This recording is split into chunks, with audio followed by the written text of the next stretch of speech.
Mais c'est vraiment une bonne nouvelle. J'ai retrouvé... Il y avait un aimant que j'avais perdu. C'est faux, je l'ai pas retrouvé, je l'ai volé à quelqu'un d'autre. Bon l'équipe, j'espère que ça va bien. On retourne pour une autre vidéo. Alors, j'avais mis une story sur Instagram. Si tu me follow pas sur Instagram, honnêtement, comment tu m'as trouvé? À part si moi je trouvais sur YouTube, ça serait cool.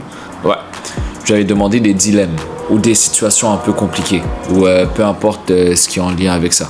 Je sais pas combien je vais en faire. Il y a une question que j'apprécie beaucoup. C'est un dilemme en fait. Donc si tu sais pas c'est quoi un dilemme, c'est que tu hésites entre deux options et c'est compliqué. Il y en a un, je l'ai vécu très longtemps. Vous êtes prêts? Entre quitter le domicile familial pour faire son avenir, donc pour avancer dans la vie, et rester pour aider la famille en tant qu'aîné. Quoi faire? J'ai souvent réfléchi à cette question. J'ai souvent été bloqué. Bien que je ne suis pas l'aîné de ma famille, je sens comme si je le suis. Et avant que je déménage, il y avait ma petite sœur. Pendant très longtemps, j'hésitais à déménager pour elle. Honnêtement, c'était que pour elle. Et quand j'ai pris la décision de déménager, c'était de loin la chose la plus dure que j'ai eu à gérer. C'est le fait de savoir que je suis parti et que j'ai laissé ma petite sœur. Pas comme si c'est un enfer chez moi ou quoi que ce soit, mais je sais que inconsciemment, en tout cas je l'espère pour elle, je suis un peu son pilier, je suis un peu la personne qui la soutient constamment. Et le fait de croire que je pars, j'avais peur qu'elle croie que je l'abandonne d'une manière ou d'une autre. J'avais peur de beaucoup de choses par rapport à ça. J'avais peur aussi que ma mère le prenne mal. J'avais peur que ma famille croie que je suis égoïste, qu'ils pensent que je les aime pas et que je veux m'éloigner d'eux et que j'ai pas envie de prendre soin d'eux et que j'ai pas envie de prendre mes responsabilités au sein de la famille, ainsi de suite, ainsi de suite. J'avais vraiment beaucoup d'inquiétude par rapport à ça. Mais j'avais besoin de partir. Je savais que si je partais pas, j'allais pas grandir. Je savais que si je partais pas, j'allais commencer à devenir une personne que je voulais pas devenir. Je savais que c'était nécessaire pour moi de partir. Parce que tu ne peux pas devenir la personne que tu es réellement, littéralement, dans l'environnement qui a créé la personne que tu ne veux pas être. Ok? Tu dois comprendre quelque chose. Ta famille, c'est les personnes que tu aimes le plus au monde. C'est les personnes qui t'aiment le plus au monde. Logiquement, après je sais qu'il y a des cas par cas, mais vous savez ce que je veux dire. Je parle aux gens intelligents, pas aux gens stupides qui comme non, moi ma mère m'aime pas, là. Tu sais de quoi je parle. Ok, clairement, si ta mère t'aime pas ou ton père t'aime pas, c'est qu'ils ont des problèmes psychologiques à un certain point et qu'ils ont eu un comportement, qu'ils ont grandi dans un environnement qui les a amenés à avoir ce genre de comportement. Mais de nature, de base, les parents sont supposés aimer leurs enfants. En tout cas, je te l'espère et je souhaite que quand tu seras un papa ou une maman un jour, tu vas faire pareil. Bien que tes parents t'aiment, bien que tes parents veulent que ton bien, ta famille en général, donc tes frères et sœurs, la famille proche, oublie pas un gros détail. C'est normal qu'ils peuvent t'affecter à un point que tu peux pas imaginer. C'est normal qu'ils t'énervent d'une manière inimaginable. C'est normal que tu as l'impression qu'ils sont la cause de tous tes problèmes. C'est ta famille. Ils ont été là à chaque moment de ton évolution. Donc c'est normal que quand tu les vois, si tu as eu une enfance pas vraiment agréable, c'est normal que quand tu les vois, quand tu es avec eux, ton énergie est pas vraiment incroyable parce que tu les associes à ces expériences-là. Moi, je vais être honnête avec toi. Vraiment, je vais être honnête. La relation avec ma famille a commencé à aller super bien une fois que j'ai déménagé. 100%. J'ai plus parlé à ma mère une fois que j'ai déménagé, c'est-à-dire depuis 2 ans maintenant, que en vrai de vrai, sur 22 ans d'existence avec ma mère et mon père, j'ai à peine vraiment parlé avec eux, c'est-à-dire oui, genre enfants, parents, ainsi de suite, mais des real talk, comme live je suis avec toi. Avec ma mère, en l'espace de 2 ans, je pense que j'en ai eu plus qu'en 24 ans d'existence. Non, là j'ai 24, donc en 2 ans. Donc j'ai déménagé à 22 ans.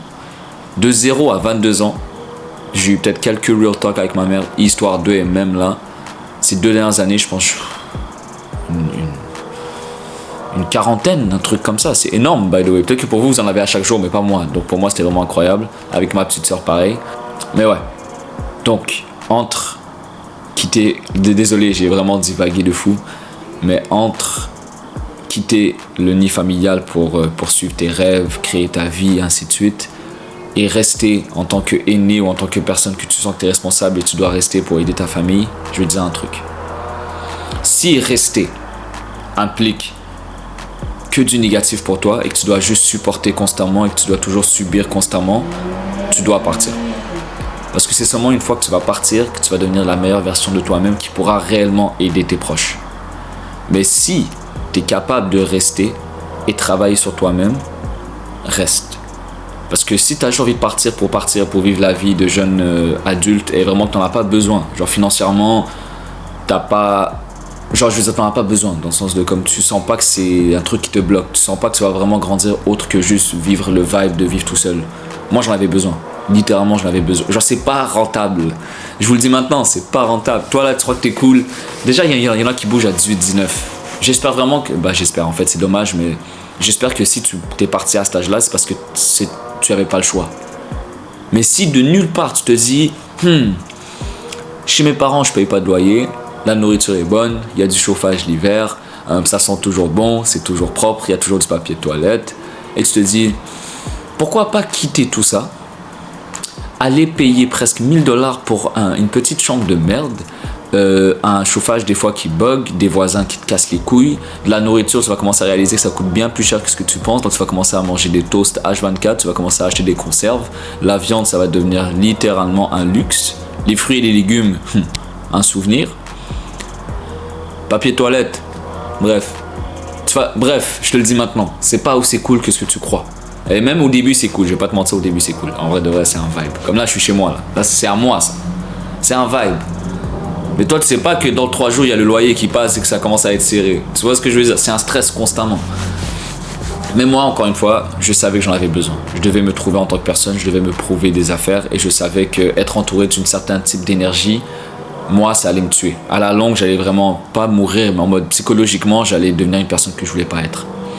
Alors pour répondre finalement à la question, désolé, si partir va te rendre meilleur et logiquement meilleur pour ta famille ensuite, va-t'en. Oui, ils vont te faire sentir coupable, tu vas te sentir coupable, tu auras l'impression que tu les abandonnes, mais tu fais ça pour ton bien et pour leur bien à eux. Si t'as pas vraiment de raison de déménager, que tu veux juste déménager pour déménager, il n'y a qu'une seule option que je vois que c'est ok, c'est que tu t'es marié, que tu vas vivre avec ton mari ou ta femme. Autre que ça, si t'as pas vraiment de raison, est-ce que t'es stupide de vouloir partir? Économise ton argent, focus sur tes études ou sur ton projet business ou sur t'es en train d'avoir une carrière, travaille dessus, n'aie pas de stress d'argent. Je te le dis, l'argent c'est vraiment un stress. Mais ouais, voilà. Donc 10 minutes pour répondre à une putain de question. Est-ce que selon toi, l'amour était présent si la distance brise une relation de couple? Ouf! Alors, on prend un exemple, je suis en couple avec une fille. On est amoureux.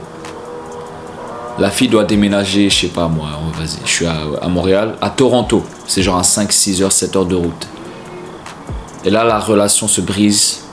Finalement, elle m'aime pas trop, finalement c'est compliqué. Et l'amour n'est pas assez fort pour la distance. Est-ce que de base, l'amour était présent ou pas?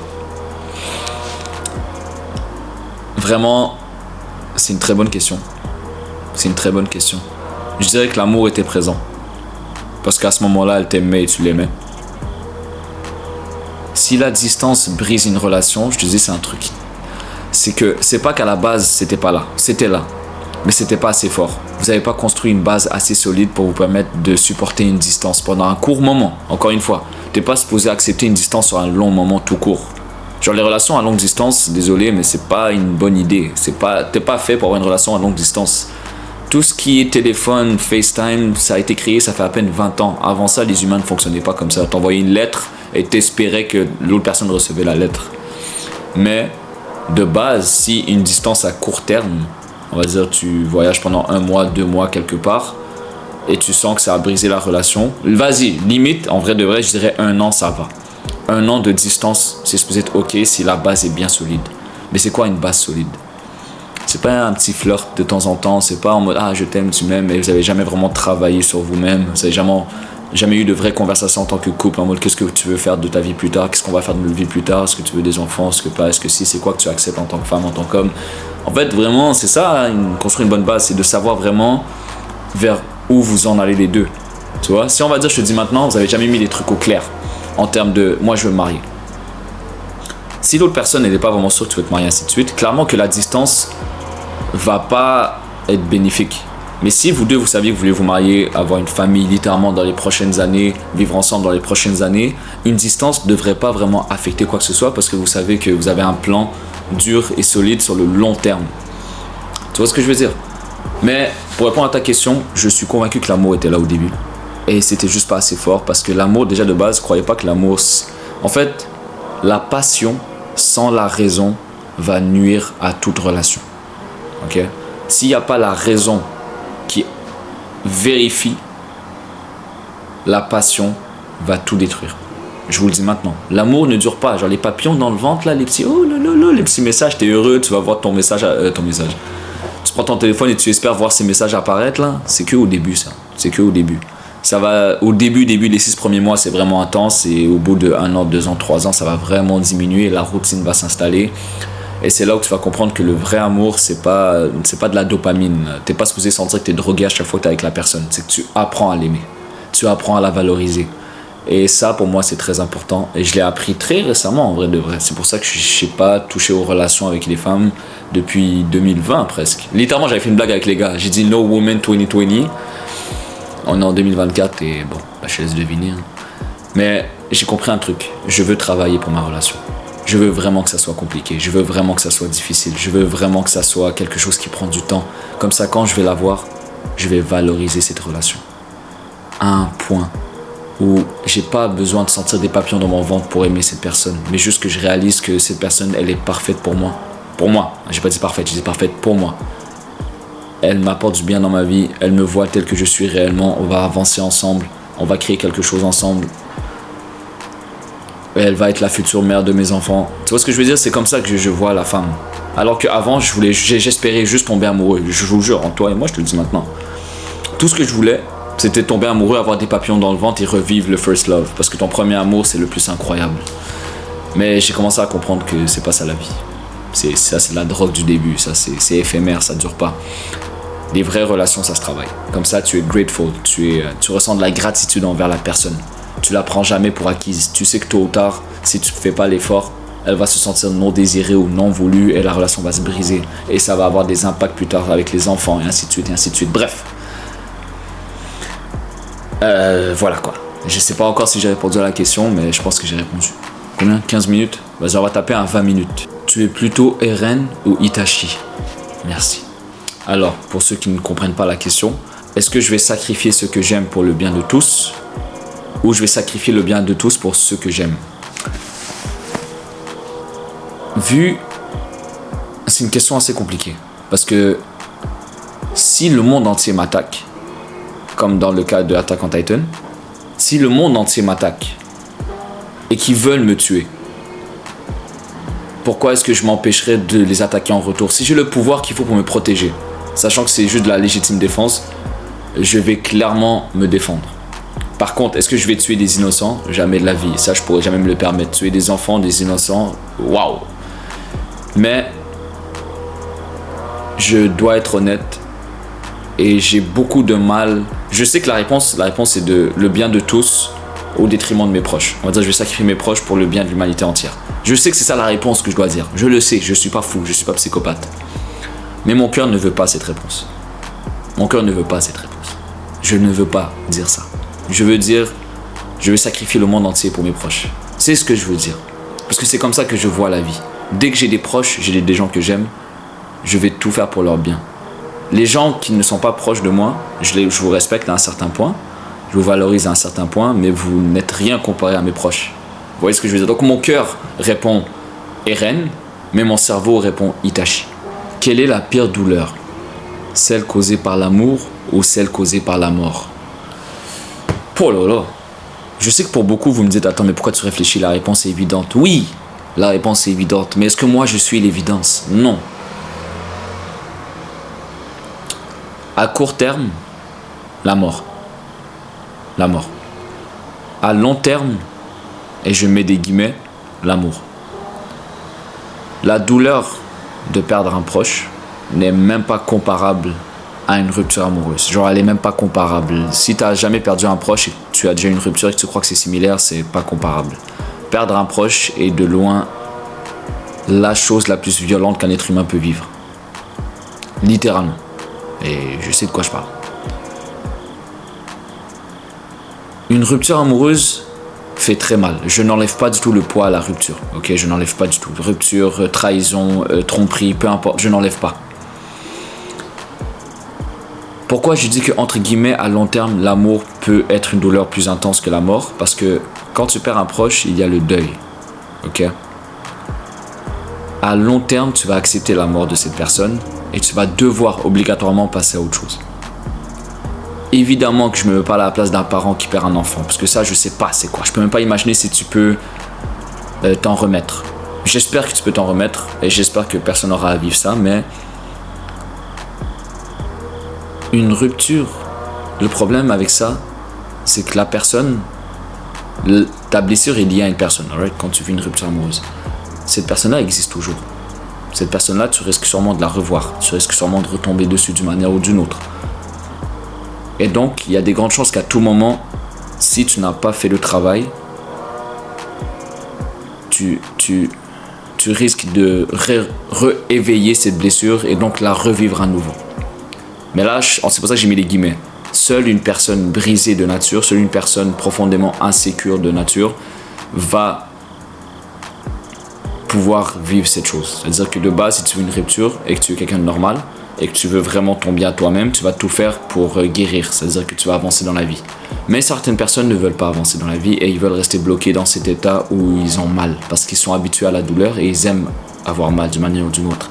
Peut-être qu'ils sentent qu'ils sont une victime et du coup ils se sentent moins coupables quand ils font des choses mauvaises parce que leur conscience est tranquille. Il y a plusieurs raisons de pourquoi quelqu'un veut être une victime. Pour avoir de l'attention, pour sentir... Peu importe.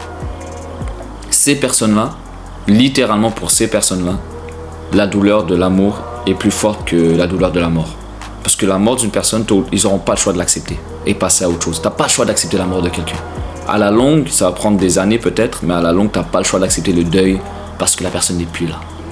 Par contre, l'amour, si tu es le genre à ne pas vouloir accepter, il te reste l'option de ne pas l'accepter parce que la personne est toujours vivante. Donc tu peux toujours continuer à espérer qu'il y a un truc qui va se passer, qu'une fantaisie va arriver, blablabla. J'ai déjà dit dans ma dernière FAQ. Donc, ouais. De base, la mort en premier, la douleur de la mort est bien plus intense que celle de l'amour. Mais dans certains cas, la douleur de l'amour peut être bien plus complexe à gérer que celle de la mort. Bonne réponse. Ouais, on va rester avec ça. J'espère que vous avez aimé. Je vais faire d'autres vidéos dans ce style. En fait, j'ai répondu que, littéralement, je pense que j'ai répondu à quoi? 4 dilemmes, il y en avait peut-être 30. Il y en a beaucoup qui revenaient et il y en a que vous m'avez juste pas respecté là. Mais t'inquiète pas. Donc abonne-toi à mon Instagram si jamais t'es pas abonné. Comme ça quand je mets des stories, tu peux les voir. Ok, my bro. Prenez soin de vous. Et on se voit à la prochaine.